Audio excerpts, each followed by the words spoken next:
Welcome. Today we're entertaining the question of whether a liberal democracy is self-sustaining, whether it creates the conditions of stability and social cohesion which are necessary for liberal democracy to withstand the shocks and disturbances which occur from time to time within any society. And in our treatment of this question, we've been looking at John Rawls as one of the most articulate, not always the easiest to follow, but one of the most articulate theorists of what a just society is, what it is to be a citizen in a just society, and what the principles of justice, the principles of a liberal democracy should be. So remember where we ended last week. We ended with a little bit of doubt about the stability of liberal democracy, doubt expressed by Rawls. And as I mentioned a week ago, the question of the stability of liberal democracy is really the key question in our course. Can liberal democracy create a sufficient level of social cohesion across all or virtually all of its population of citizens who are led to actively support and loyally support the persistence of the institutions of liberal democracy. That's what we mean by a stable and self-reinforcing set of social institutions. Or, on the other hand, are the forces which push towards dictatorship or towards illiberal democracy or towards strongman rule. Are those tendencies more powerful, and will liberal democracy be at serious risk in the future?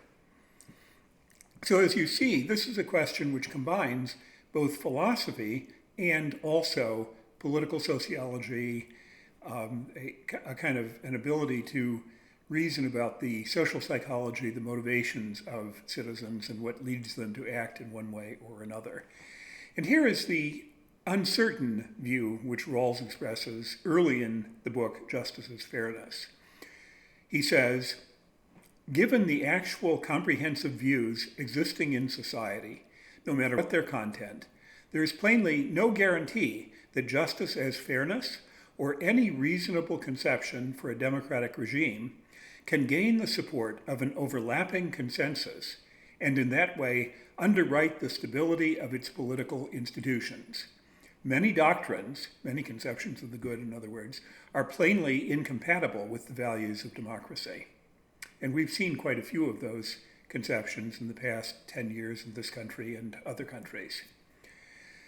But on the side of expecting or being kind of optimistic about the fate of liberal democracy, here's another quote from Rawls about social unity in a liberal democracy.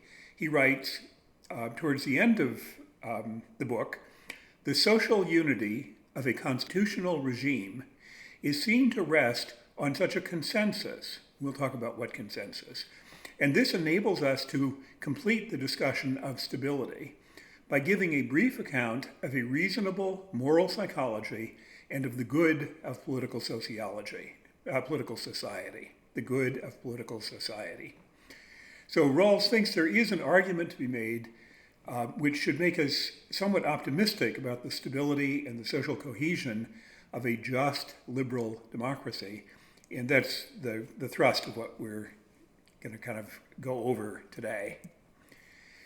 So how does Rawls raise the question of stability? Well, he raises it in terms really of the question of the stability of the principles of justice and the approach which he takes to reasoning about principles of justice within a political conception of a good society.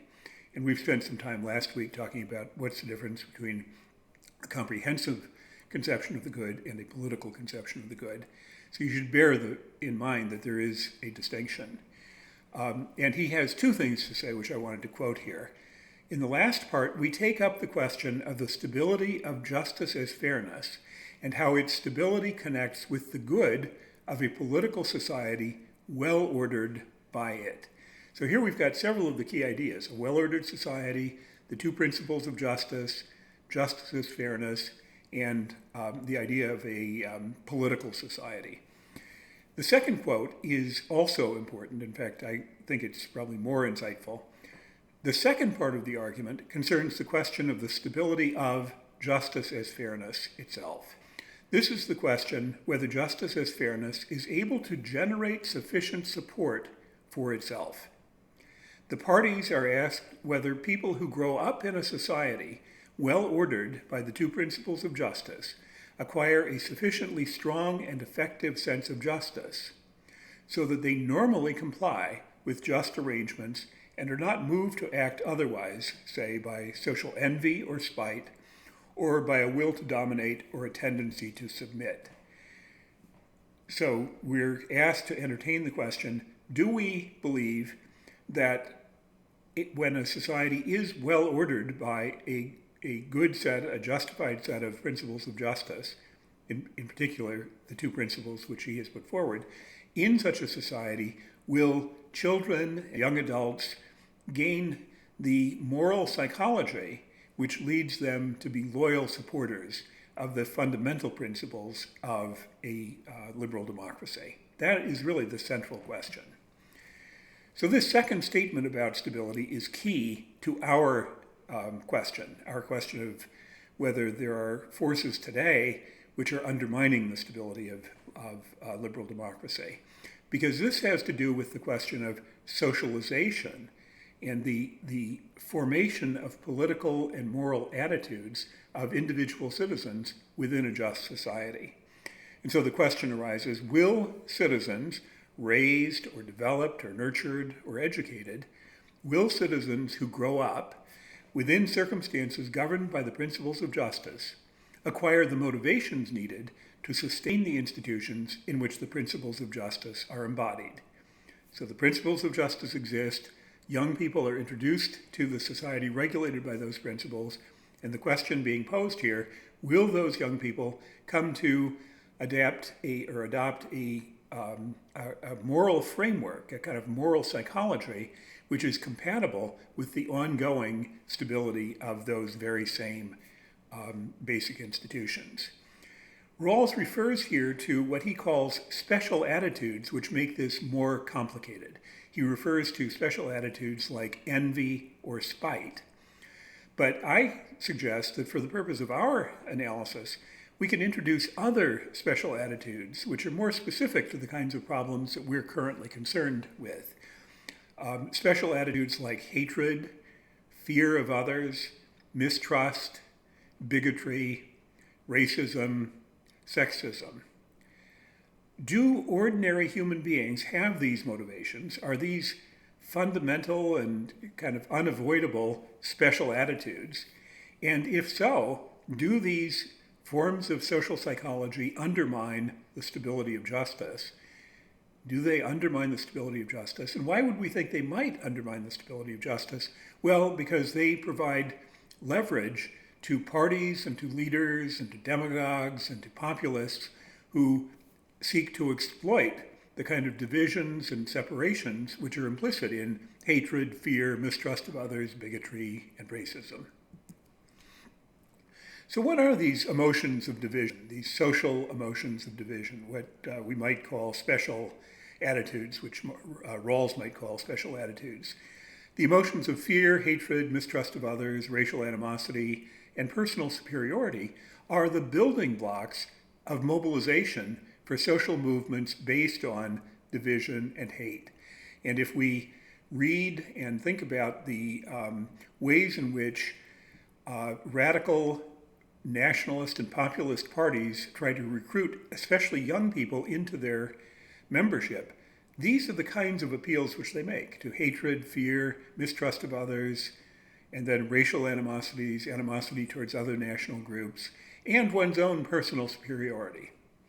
So the question, this really interesting question, it's a question for all of us to think about, is whether children raised within social arrangements embodying principles of justice and fairness will be vulnerable to these divisive social emotions and therefore available for supporting hate-based groups which may eventually come to be politically important or even possibly, as in Nazi Germany, politically dominant.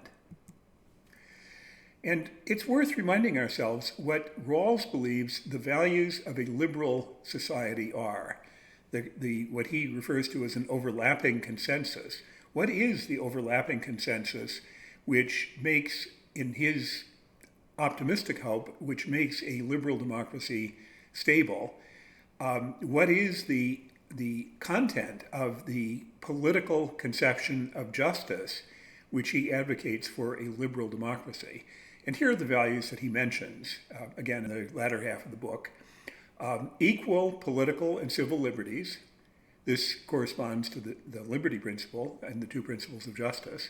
Secondly, fair equality of opportunity, the idea that social life is a fair system of social cooperation that everyone needs to benefit from. So equality of opportunity is crucial.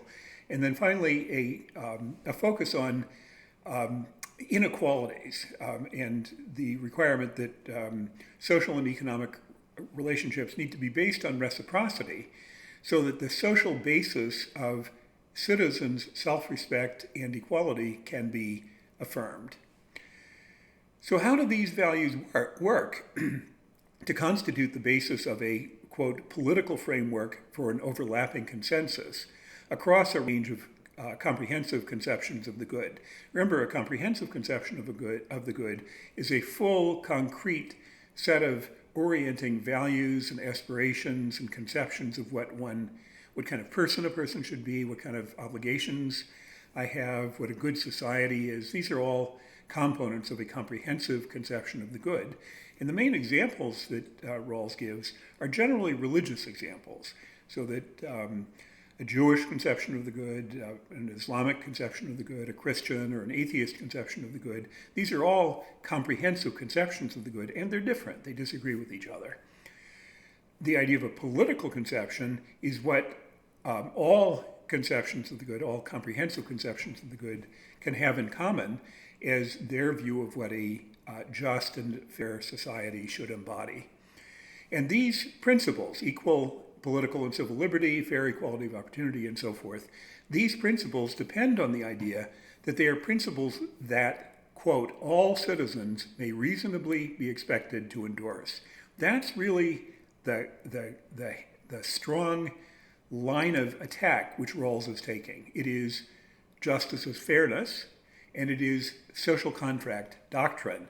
It is the idea that the political conception that characterizes the nature of a liberal democracy with fair equality of opportunity, that those values are values which everyone could reasonably be expected to endorse.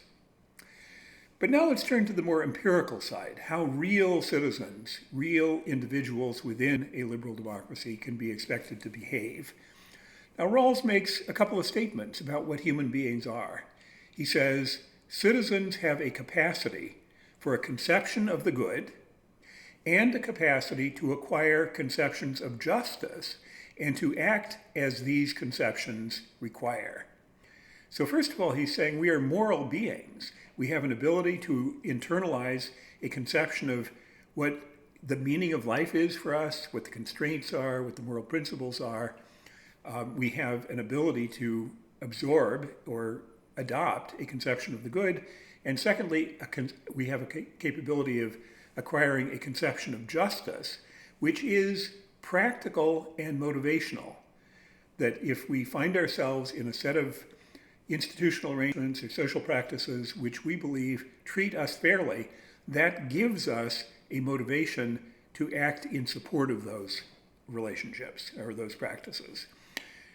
Speaking again of what he thinks about citizens, he says, when they believe that institutions or social practices are just or fair, citizens are ready and willing to do their part in those arrangements, provided they have sufficient assurance that others will also do theirs. So he thinks that justice is motivational, that we are motivated by a perception of the justice of the institutions in which we find ourselves. And he has one more interesting psychological assumption. This is the third bullet point here. Continuing reciprocal experience of action within just institutions leads to rising trust and confidence. So we may begin in a social arrangement which we're not completely confident of, but we sort of think, yes, this is probably going to be an okay environment for me to pursue my faith, to be involved in economic and social relationships with other people, to invest in a home, all the things which we do in normal life. And then as those expectations are fulfilled, that's what Rawls thinks leads to rising trust and confidence in those basic institutions. This is really at the heart of his strongest reason for thinking that democracy is indeed stable and creates the conditions of its own continuing robustness and social cohesiveness. So let's talk a little bit more about overlapping consensus. If there is an overlapping consensus in a liberal democracy, the problem of stability is a pretty simple and straightforward one. The dissident voices who say, no, I'm a fascist, or I'm a neo-Nazi, I don't care about equality, I don't care about equal liberties. If there's an overlapping consensus for most large groups and groups of people who have different conceptions of the good, if they do share an overlapping consensus, then the fact that there are some people, some minority of people who do not accept those basic premises, that's not fatally harmful to a democracy. So what is an overlapping consensus? We've already talked about this, but it's such an important idea, I wanted to address it again. An overlapping consensus is a framework of thinking about political constitution and justice in society that is supported by multiple comprehensive conceptions of the good. So the overlapping consensus is an idea or a set of ideas about the state which can be shared by atheists, Jewish people, Christian people, Muslim people, Buddhist people, socialist people, conservative people. All of those groups have different conceptions of the good, but an overlapping consensus is a set of ideas which they can have in common. He uses the term, he says that sometimes an overlapping consensus is simply a modus vivendi among competing groups. And he means something kind of specific about that. He means that the idea of treating everyone equally could be just kind of a practical compromise for a period of time while various groups are attempting to get ascendant power over the other. That's what he means by a modus vivendi, a way of living together until one group can gain decisive advantage over the other. This is not, in the long term, what Rawls has in mind with an overlapping consensus. Rather, he has in mind that an overlapping consensus is one in which individuals can actually buy into the values of the political conception based on the values which are associated with their comprehensive conceptions of the good. So he has in mind an abstract set of values that are either directly endorsed by the different comprehensive conceptions of the good, or are at least appealing and compatible with the comprehensive conceptions that various people have.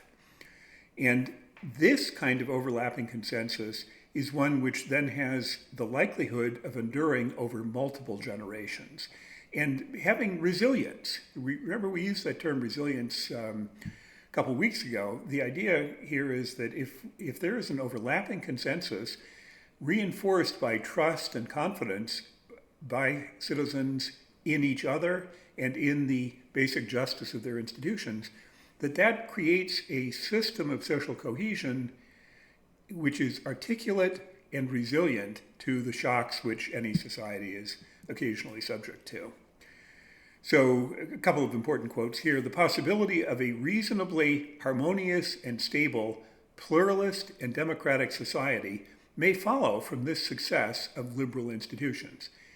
Precisely what he's saying is, if we can create the conditions of justice in a society, conditions of justice and secure institutions of liberal democracy, if we can do that, that creates the possibility of a reasonably harmonious and stable pluralist democratic society. The second quote, again, an important one worth us discussing, The more citizens see their political society as good for themselves, both as a corporate body, all citizens, and as individuals, and the greater their appreciation of the political conception in securing the three essentials of a stable regime, the less they will be prompted by the special attitudes of envy, spite, the will to dominate, the temptation to deprive others of justice. And then I would like to add to that, the less they will be prompted by the special attitudes of hate, fear, separation, and the effort to define oneself in opposition to other groups. So the Liberal Democrats' hope is, it is a hope. It is not a certainty. It's not a demonstration of the inevitable success and longevity of liberal democracy. But here's the hope. Rawls does acknowledge there is nothing guaranteeing the social cohesion and stability of a just liberal democracy. But he does believe that the conditions of justice, equal liberties, a fair system of economic cooperation, limited inequalities that work to everyone's advantage, these should be very familiar values now, that these conditions of justice work to encourage a very specific kind of overlapping consensus, which is self-reinforcing. It reinforces trust and confidence among citizens and between citizens and their institutions. Rawls believes that these social arrangements will be respected and adhered to because they are seen to be good for each individual and good for society. And he believes that this will contribute to an overlapping consensus and a social psychology of cohesion and political commitment that makes a just society with a secure liberal democracy a sociologically stable set of arrangements. Or in other words, Rawls believes that there is a resolution to the dilemma we're facing in this course, that the politics of division and hate, which are being pursued by nationalistic, anti-immigrant, racist, hateful organizations, that liberal democracy can have the resources and the political and moral resilience that's necessary to sustain its institutions, even through the challenges which are presented by hate-based opposition. That's the premise that we're pursuing now for the next month or so, where we will look at what populism is, what nationalistic populism is, how racism and the politics of hate are capable of generating very powerful political movements. We're going to look at that kind of political sociology, political psychology, and then we're going to look back to this conception of liberal democracy to ask the question, is Rawls right? Do the arrangements of a just society, institutions which embody a liberal democracy in which all of our rights are protected, our liberties are protected, and we're treated fairly economically, socially, politically, do those arrangements have a degree of resilience and stability which will allow those institutions to survive? Can democracy survive in the face of hate-based, anti-liberal social movements?